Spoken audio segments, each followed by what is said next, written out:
nous allons pouvoir commencer. Je suis avec Philippe Charleux, qui est directeur lubrifiant de Total. Bonjour monsieur.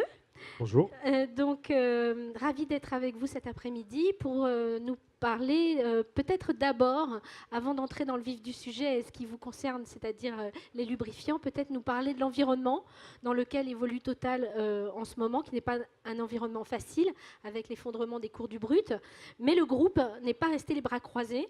Le groupe s'adapte, le groupe a déjà pris beaucoup de décisions. Peut-être vous pourriez les évoquer rapidement avec nous. Avec plaisir. Déjà un mot sur le pétrole brut. Il ne vous aura pas échappé que le pétrole brut est bas, ce qui n'est pas forcément la meilleure des situations pour un groupe pétrolier.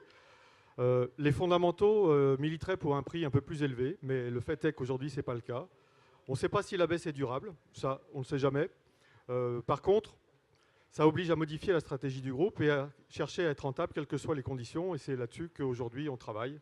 C'est-à-dire travailler avec un brut durablement bas. On ne pourra avoir qu'une bonne surprise si c'est comme ça que, si ça dure comme ça, on sera content. Et si ça ne dure pas, on sera content encore plus, puisque de toute manière, nos résultats remonteront plus rapidement et encore plus fort. Alors, qu'est-ce qu'on fait au niveau stratégie pour s'adapter à la situation? On a 4 mots-clés, et c'est uniquement sur ces 4 mots-clés qu'on a basé toute la stratégie du groupe pour les prochaines semaines, les prochains mois et même les prochaines années. Premièrement, la sécurité. La sécurité, pour nous, c'est clé. Et on a énormément d'installations industrielles. Et donc, la première des choses à faire, c'est assurer le fonctionnement de ces unités industrielles sans problème particulier de quelque nature que ce soit. Ça, c'est le premier point. Deuxième point, la bonne exécution de nos projets. C'est-à-dire réaliser les projets dans les coûts et dans les délais qui ont été fixés par le groupe. Et ça garantira qu'à terme, les nouvelles productions qui sont prévues, elles sont nombreuses, seront délivrées en temps et en heure. Et puis aussi, ça garantit que, quelque part, la hausse de production qu'on vous a garantie, c'est-à-dire les plus 5% quand même, ce qui est assez considérable, de nouvelles productions de pétrole brut, seront bien délivrées. Et puis, bien sûr, il y a tout ce qui concerne les coûts. On est rentré dans une logique de baisse de nos coûts et de meilleur contrôle de nos coûts. Ce qui veut dire que, d'une part, on réduit nos investissements.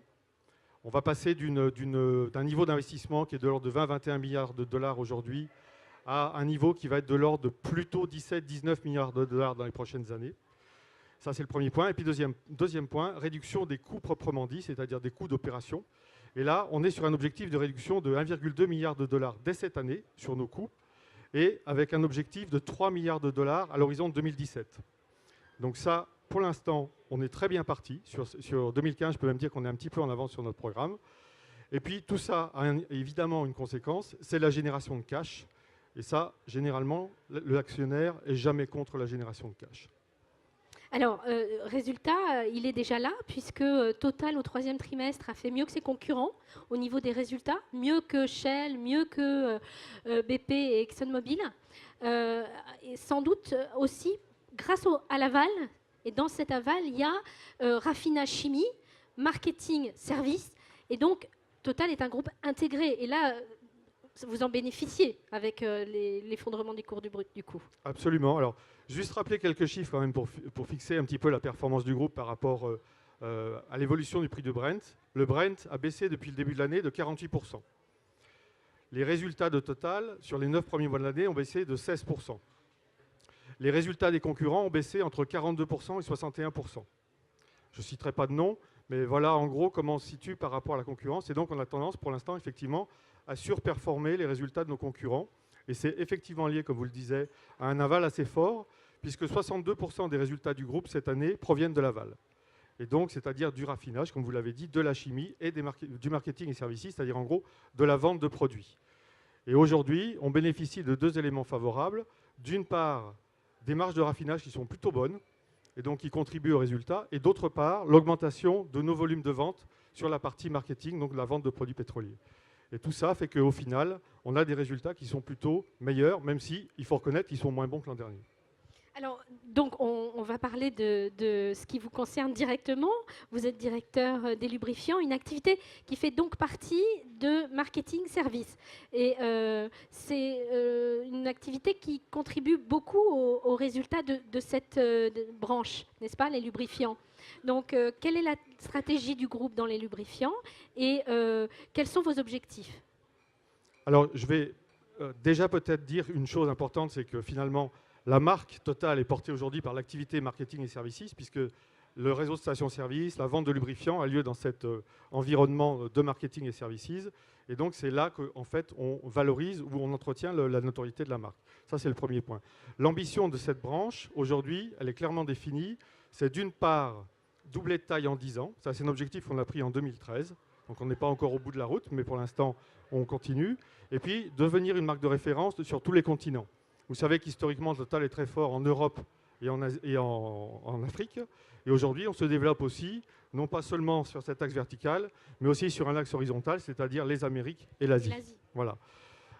Si je vais très, très rapidement sur la stratégie de la branche, avant de parler des lubrifiants, parce que j'aimerais bien vous parler des lubrifiants, quatre sujets sur la stratégie.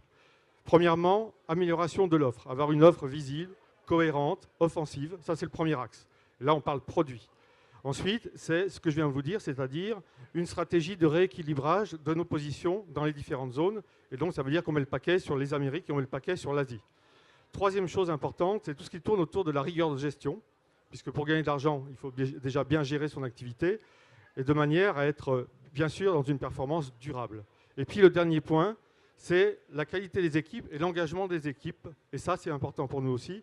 Et donc, des gens qui sont motivés pour travailler, c'est des gens qui travaillent mieux et beaucoup mieux. Donc voilà la stratégie. Alors j'attends maintenant vos questions sur les lubrifiants.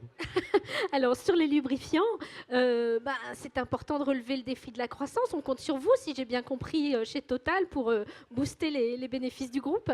Comment vous allez faire? Absolument. Je dois dire que le business lubrifiant, c'est le deuxième contributeur au résultat de la branche. Donc c'est un business important. On a la chance d'être sur un business en croissance. Par les temps qui courent, c'est pas mal non plus. On a une présence mondiale en lubrifiant. On vend actuellement des lubrifiants dans 150 pays dans le monde. Donc, c'est-à-dire qu'on a aujourd'hui une très très large représentation de nos produits dans le monde. On est présent sur les 3 grands marchés de lubrifiants que sont l'automobile, donc tout ce qui roule, la marine, tout ce qui flotte, et puis, dernier élément moins connu sans doute, toute l'industrie, c'est-à-dire tout le monde de l'industrie, toute la lubrification des processus dans les usines.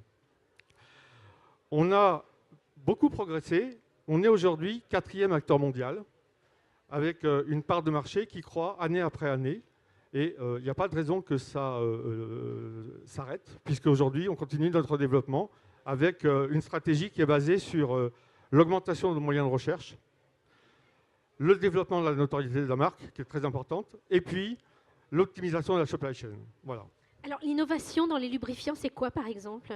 Qu'est-ce que vous apportez comme valeur ajoutée dans vos lubrifiants? Une des choses, un exemple par exemple, c'est aujourd'hui tous les lubrifiants fuel economy. C'est-à-dire comment le lubrifiant peut contribuer aux économies de carburant d'un véhicule.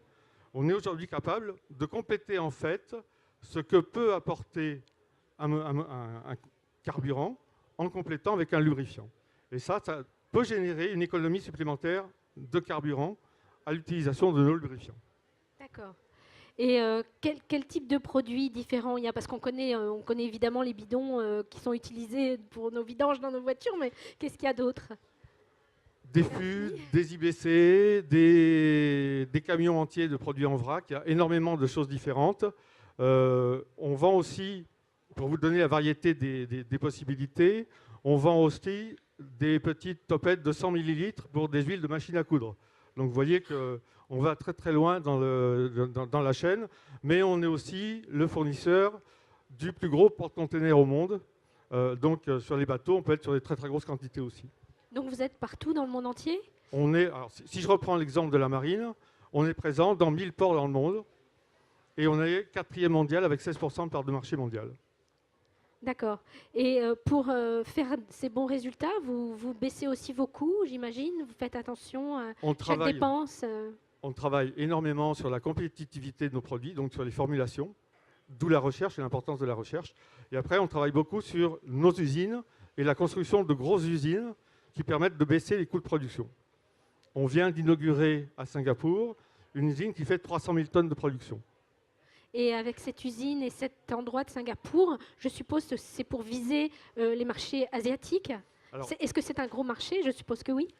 L'Asie représente à peu près 40% du marché global des lubrifiants dans le monde. Le marché des lubrifiants dans le monde, c'est 40 millions de tonnes. Donc ça veut dire que ça représente une part substantielle de ce marché-là. Au sein de l'Asie, le deuxième pays au monde qui produit des lubrifiants, enfin qui consomme des lubrifiants plutôt, c'est la Chine, avec plus de 7 millions de tonnes de consommation en Chine. En Chine, on a actuellement 4 usines de fabrication de lubrifiants. Et sur l'usine de Singapour, au départ de l'usine de Singapour, on livre 27 pays différents. Donc ça vous donne une idée du dispositif et de l'importance de ce business-là.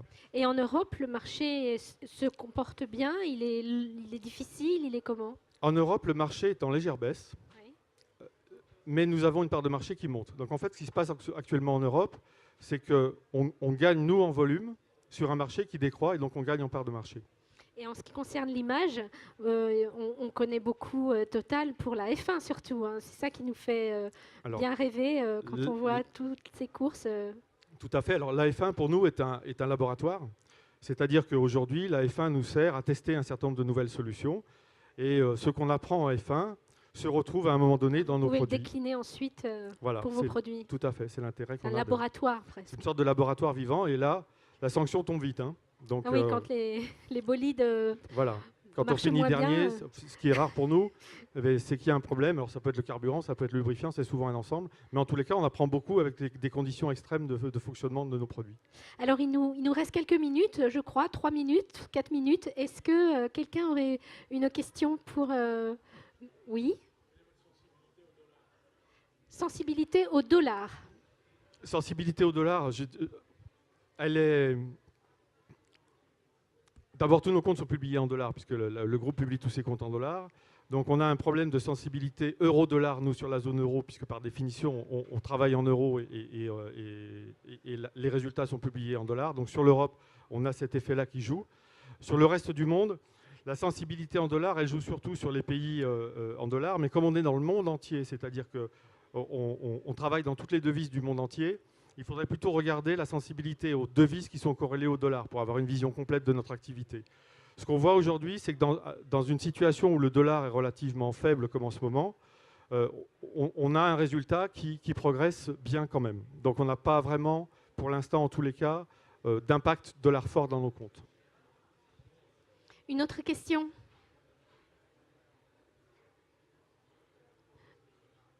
Non, pas de questions. Bah, écoutez, merci beaucoup. Merci beaucoup pour votre présence ici. Et merci à vous tous. Bonne fin de journée.